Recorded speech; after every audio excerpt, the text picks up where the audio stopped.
Hello and welcome. Hey, welcome everyone. Are you thinking of getting on the road in a full-time RV lifestyle? With that decision, there comes a lot of actions and tasks that you have to take to get there successfully. And one of those actions is downsizing. Yeah, that's right. Downsizing can be very overwhelming. Stay with us because we're going to share with you 3 things that can help you conquer that task. The RV life. We're surrounded with the message that it's a life you have to wait until retirement to have, and a life that only some can afford. And while it might be reality for those who want to believe that's true, we're on a mission to change that mindset and help people to stop wondering and start wandering to create a life they love. Join us in conversations about how to design your RV life. We're Bryan Luann Street, and this is the RV Living Show.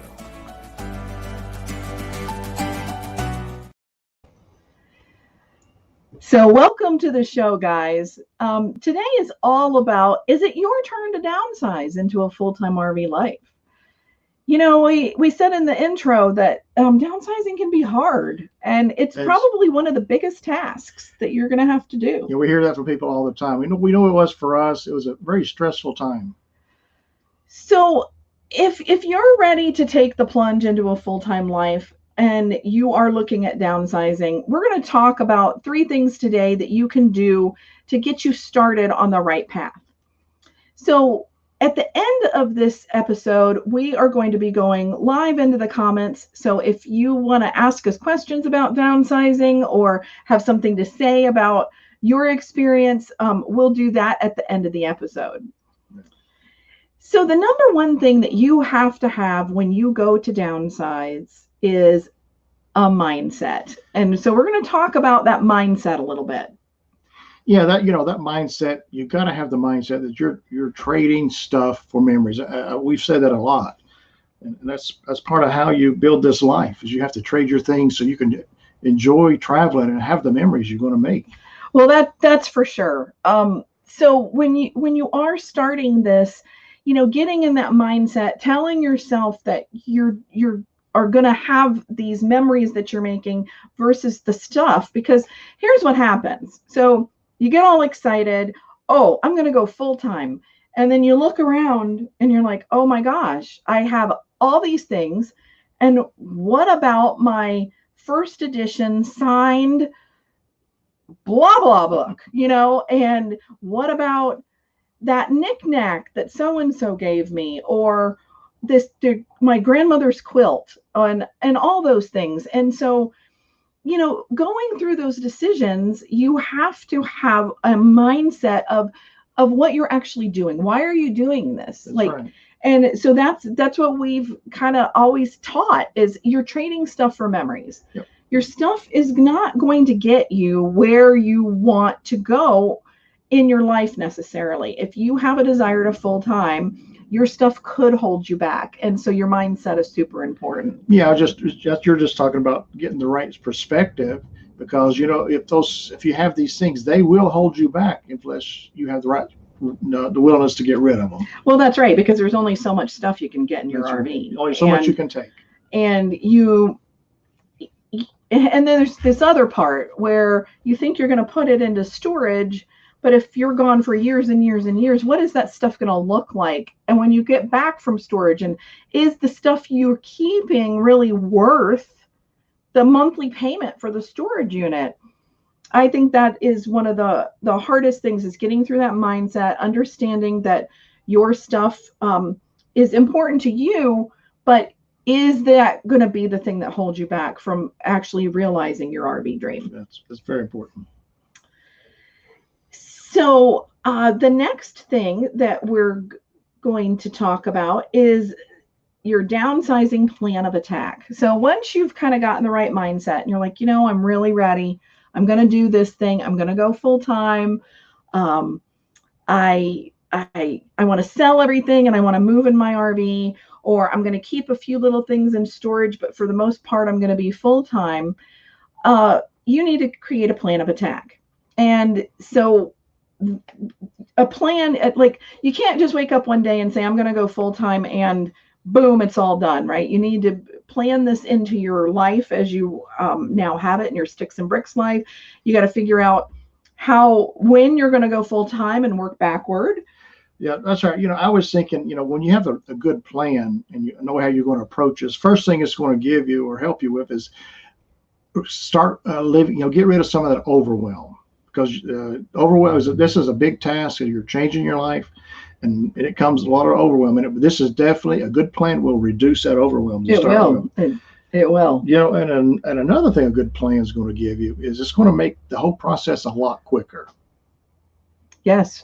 Well, if you're, maybe right now all you have is weekends that you're going to be able to, delegate to this task. So you need to be planning that all day Saturday you're going to work on your downsizing, and maybe every Saturday between now and the time you need to leave. But we also know that the faster you can do it, you're actually better off, because there's two things that can happen. So the first one is you end up, if you do it too quickly before you are actually going to go full time, you end up living in an empty house. And that's no fun either. No. But if you draw it out too long, it gets very overwhelming and it takes too long to get to that goal, and you get tired and you start to give up. So the plan can help you avoid all of those things. Absolutely. You're just going to make some decisions easier as you go along too. So we always talk about a downsizing, like you have muscles, you have decision muscles of getting rid of stuff. And so your plan is going to help you exercise those muscles, and then you'll be able to get rid of your stuff more easily. Mm-hmm. So the third thing you need to know about downsizing is coming up next. But first, we're going to have sorry, I got distracted there. A word from our sponsor. This episode of the RV Living Show is brought to you by the Full-Time RV Framework, a 6-month journey to creating a full-time RV life. This program includes a 4-module 26-lesson video course, a bi-weekly freedom call on Zoom, and group mentoring in a private community. Downsized RV living course, so you can learn to downsize with ease. The RV Your New Home Blueprints, so you can learn about your new home and how to use it. The Roadmap to RV Living Planner, where you can plan your transition. Full-time RV maintenance and budgeting, and a Make Money on the Road resource guide. Everything in one place, so you can stop wondering and start wandering. Learn more about enrolling in this complete solution for transitioning to the full-time RV life at fulltimерvframework.com. Okay, welcome back. So we're going to be talking about getting rid of your stuff. So you've made the decision, you're getting in the right mindset, this is what you really want to do. You maybe have started getting rid of some of your things and it's becoming easier and easier. But what about, where am I going to get rid of this? And how am I going to make this thing happen? Well, I just want to let you know that when you let go of your things, you make space for something better in your life. And that's this whole process.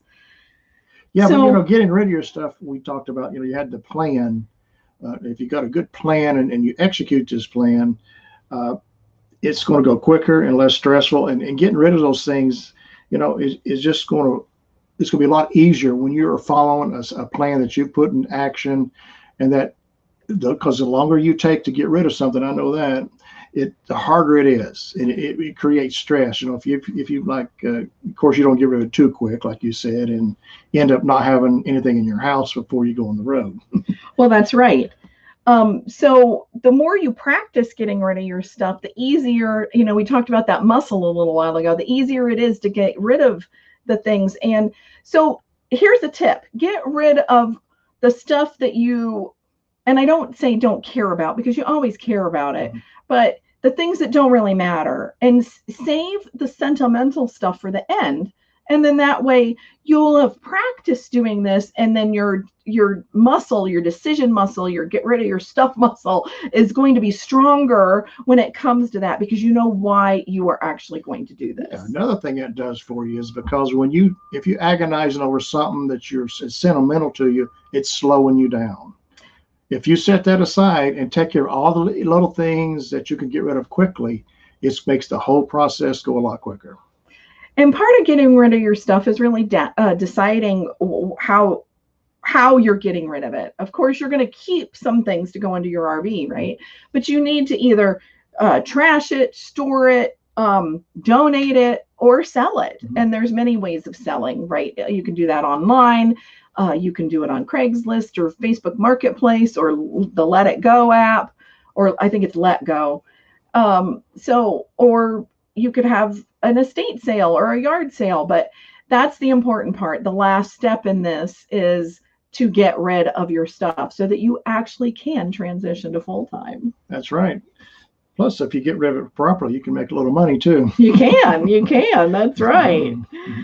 So, some of the things that I had trouble getting rid of was, and it was always sentimental. It was always sentimental. So I'm going to share with you one little story. My mother's china. It was very, very difficult because she loved that china. I didn't love that china. I had memories of it. She used it occasionally in my childhood, but, I knew it meant a lot to her, and getting rid of that seemed like a betrayal. But when I weighed out the fact that she really wanted to travel, and that would have held her back from traveling, or maybe that did hold her back from traveling, then it was easier to do that. That's and right. You had the problem with... Well, I don't know if tools can be sentimental, but I guess they can. Oh, they can. Yeah, you guys. We had to get rid of them. Yeah. So it takes a process, and sometimes it really helps to walk through these things and take action, and it gets easier and easier. All right. Well, we want to tell you that this week we are... Well, it's not this week, but we're opening the doors to our new workshop that's coming out on November 2nd. We're starting it. It's going to be daily, November 2nd through the 6th, in a private Facebook group at 2 p.m. every day. And we're going to go live, and we're going to teach the full-time RV workshop. There are 4 pillars to the RV life, and we're going to be teaching those inside this workshop with a Q&A for about a half hour after each training, where you can come and you can ask your questions about full-time RVing. Yeah. And you can register for this workshop at this URL, and it's with this episode. You can click on the link, or you can take this URL and you can go there right now and enroll. It's absolutely free. And you can come and be with us and interact and share stuff and ask questions, and just like we do here on our live shows, but it'll be about the topic of the day for the full-time RV workshop. So we hope you'll join us. The last time we did this, it was a lot of fun, and we had a lot of information that we went over, and we answered a lot of questions. So we really hope that you will join us. That's right. All right, well, we're going to go to the comments and see who's here with us. So Tina says, hello. And Joanne says, good morning. Where do you keep your Christmas stuff? Well, that's a hard, Christmas is hard, because here, I want you to think about this from the full-time perspective, right? You live in your RV, and you want to decorate a little bit. I mean, I see other people, they go all out. It's not something that I do a lot of. We do have Christmas decorations, but I know that some people love to do that. But you have to think about that you have to store this stuff all year in the underbelly of your RV. So you need to be really strategic about your Christmas decorations. Now, and that's from the perspective of keeping them. Joanne, maybe you're asking, oh no, you're asking where do I keep it? Okay, not how to get rid of it. So yeah, so you're going to have to figure out how much space you're going to have after you pack your RV, and designate the one box or the bay, or I don't know how much Christmas stuff you have, but that is certainly something that you're going to have to determine how important it is to you and how much space you want to take up to do that. And that may be, a hard part of your downsizing is cutting that Christmas stuff down to a manageable amount. Yeah, we don't have a lot of Christmas stuff with us. We actually go to the kids, to one of our daughters, and enjoy Christmas there because they already set up for it. But one thing I did bring is I have a little light that I bring. It's real easy to store. It's a one that projects those different colors on the side of the so RV. that's fun. And we have a little tree, and tree. we decorate that. But yeah, other than that, we don't carry much stuff with us on that. No. Yeah, we kind of rely on other people's decorations. But if you love to decorate, then just make sure that it's part of what you're wanting to manage in your RV. Yeah. That's all you got to do. Well, I hope that helped today. I hope that you all are excited about, Christmas is coming. So pretty quick. And if you have an RVer in your life that you think would benefit from our travel planner, you sure can check that out too. We still have 2021 planners, and they're going out the door. And when we run out of those, they'll be gone. So if you want to get one of those for Christmas this year, you can do that at rvtravelplanner.com. Okay, so Joanne says, I'm down to 2 tubs and 2 small boxes, downsized from about 10 tubs. Yeah, see, I mean, and I know I had a whole bunch of stuff too. And for us, it just got to be that we were spending more time with our family and enjoying their decorations. So it was a little easier for me to get rid of that. Mm-hmm. But, you just got to keep going at it, and you can just, kind of look at what you have. And if you have the room, you may be able to store that underneath your RV. So you have to wait and see. Okay, Anne says, I read a suggestion about donating decorations to family and then using Dollar Tree every year. That's a really good idea. Because then that way you don't necessarily have to keep it. Yeah, you can just decorate on the moment. You can decorate on the moment. That's perfect, actually. Yeah. That's a great idea. And Tina says she kept all her Disney ornaments and kids took the other stuff. Does my heart good to see it in their house. Yeah, because you know what? Most of those ornaments that are on the tree were your kids anyway, right? You put them on there because you either bought them their annual ornament or it was the stuff they made in school. And it's all those memories, and they enjoy doing that. I know I had stuff from my childhood on my tree that my mother gave to me. And I think it's just a really great way of doing that. So good suggestions, guys. Yeah, that's great. Yeah. All right. Well, we're going to wrap it up this week. But next week, we are going to, hold on, let me get to it so I can remember what it is. Next week, we're going to be talking about common misconceptions about full timing. So join us right here, the RV Living Show, 2 p.m. And I'm sorry we did it early this week, but we had an appointment later, so we just wanted to be sure we got live with you this week. So thanks for joining us, and join us next week. It'll be 2 p.m. Wednesday Eastern Time on YouTube or on Facebook. All right, we'll see you guys See you there. Thank you for joining us for the RV Living Show.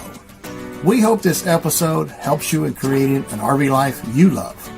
Until next time, we encourage you to stop wondering and start wandering.